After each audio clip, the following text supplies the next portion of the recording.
We are living on a very beautiful planet with amazing biodiversity. With the advent of industrialization, globalization, and modernization, we humans have become a threat to nature.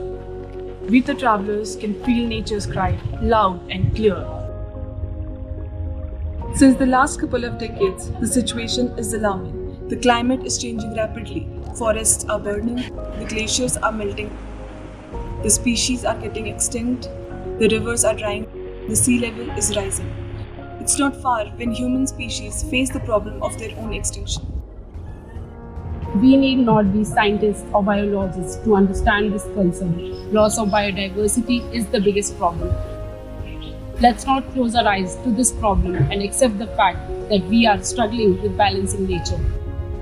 We, the travelers, can do our bit and contribute towards making it right by adopting sustainable traveling. This remarkable transformation can start with a few simple steps. Let's understand how can we make it right. Respect local culture.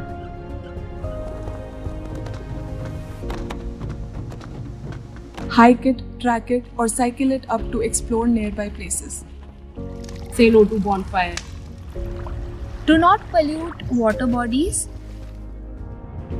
Prefer using reusable or recyclable products. Do not engage in animal tourism. Use bills, do not litter.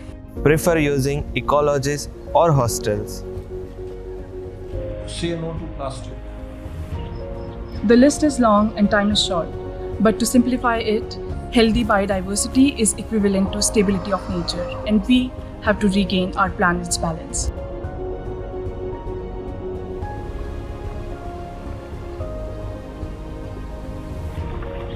We, the travelers, urge to our government and society that it's time to rewind and attain sustainable existence on Earth. It's time for the energy revolution, food revolution, marine revolution, and restore our nature back.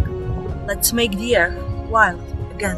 Let's make the earth wild again. Let's make the earth wild again. Let's make this earth wild again. Let's make the earth wild again. Let's make the earth wild again. Let's make the earth wild again.